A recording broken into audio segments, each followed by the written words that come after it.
Hey everybody, Tom Brady is retiring, and we're sitting here watching the NFL Network and talking about it. But my mom was a big fan of Tom Brady. I don't know if you wanted to be on camera, but do you want to say something on camera, or you just want to say something without being filmed? I'm so happy that he's retiring now with all of his attributes still intact. I'm just very happy for him. He's very fair and he is absolutely incredible football player. Tom Brady represents, for me as a Raider fan, a lot of losses. Most notably the Tuck rule. Most notably the game I attended where I thought Jason Campbell and the Hugh Jackson coached Raiders were going to be competitive against the Tom Brady and the New England Patriots, and I had a front row 50-yard line seat to see that wasn't going to happen. I've seen Tom Brady in a number of Super Bowls, most notably for me, the Super Bowl where the Giants won at 2008 Super Bowl in Glendale, where Eli Manning drove his Giants 78 yards to pay dirt. And then I watched Tom Brady almost come back. He missed a wide open Randy Moss for what would have been the go-ahead touchdown. I've seen Tom Brady beat the Carolina Panthers in 2004 before that in a last-second drive that culminated in the Tom Vinatieri field goal in a game that was also known for Janet Jackson losing her bra. I've seen a lot of Tom Brady. And so what I come away with is, for someone I haven't personally known, but my impression of him has always been that he is a consummate professional who never let the outside noise of society, including politics, like when Donald Trump said that Tom Brady was a good friend of his and Tom Brady didn't bite on the comment, or how he stepped forward and helped out Antonio Brown when Antonio needed it,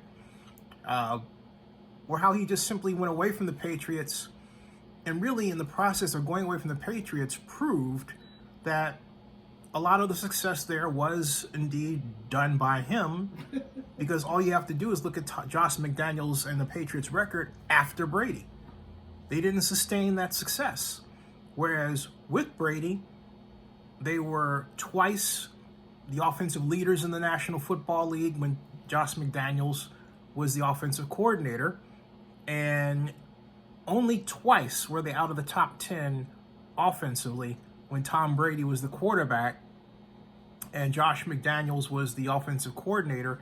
And that record actually continued, or actually was the case, before Daniels was elevated from quarterback coach to offensive coordinator. And I say all that because now McDaniels is called a quarterback whisperer, but it wasn't really that at all. If anything, it was really Tom Brady whispering things to his offensive coordinator. Tom Brady has established his own unique offensive style and approach that I think should be written about in a book, and the subject of coaching textbooks and coaching seminars. It's based on the Bill Walsh, it's based on the Perkins-Earhart system. He's really bottled up something there, and I think he needs to bottle it up and sell it. That's just me. If he doesn't do it, I'll do it. So anyway, I am going to miss seeing Tom Brady play. He has a unique delivery. I call him the quarterback assassin, because he has his head down like this, you know. The ball is always up at the ready at the ear level, always ready to strike. He seldom, if ever, leaves that position. He doesn't put the ball around his hips or around his lower or chest area so that it can be batted away, or that it takes a longer windup to throw. Tom Brady's passes are efficient. They take little time to get away from his body, and they go on target far more often than most for completions. Tom Brady is a study in how the position of quarterback should be played. He surpassed his idol Joe Montana. He is not just the greatest quarterback, the game has ever seen. He is arguably the greatest football player the NFL has ever seen. He will be undoubtedly, easily a first ballot Hall of Famer. He's the greatest human being the NFL have ever seen. And there you go.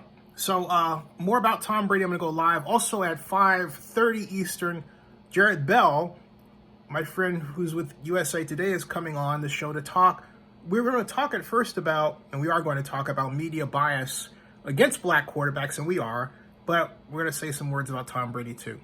So subscribe to Zenny62 and bookmark oaklandnewsnow.com.